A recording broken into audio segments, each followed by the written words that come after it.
voyez, parce qu'ils étaient ravitaillés par le maire ou par la commune, par bateau.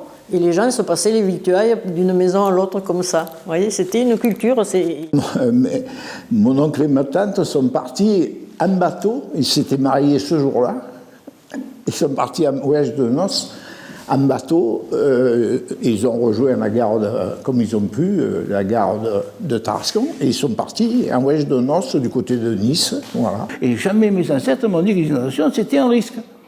Alors on était équipés pour, puisque de temps en temps, quand les inondations étaient un peu trop grosses, on perdait un petit peu de récolte, mais là c'était tellement important des récoltes que on permettait. Alors tout était fait pour les inondations. On a des grandes haies de cyprès qui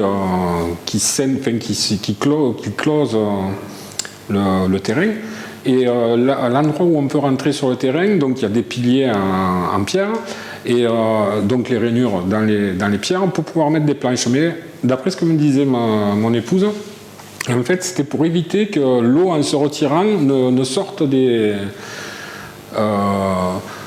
objets de la maison, quoi. Si on avait la même crue qu'en 2003, parce qu'après c'est ça, on n'est pas aujourd'hui en mesure de prévoir la crue éventuelle et dans quelle mesure.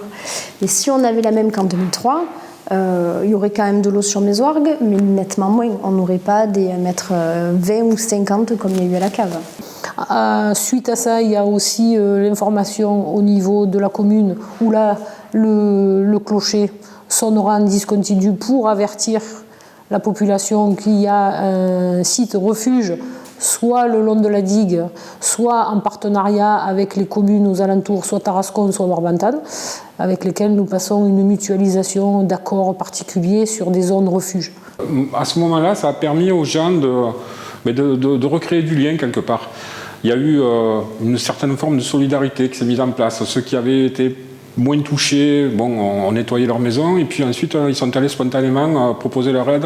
Et nous ici, on s'était installés, mes ancêtres s'étaient installés sur les islots, et on vivait en symbiose avec le Rhône. Le Rhône, ça n'a jamais été pour nous, c'était une source de vie, ça n'a jamais été pour vous un risque. D'habitude, ça n'arrive pas tous les ans non plus, mais on sait que c'est un risque qui est présent, et on fait attention, on prévoit, on est informé suffisamment en avance quand ça arrive, et on aime trop notre région, on ne part pas.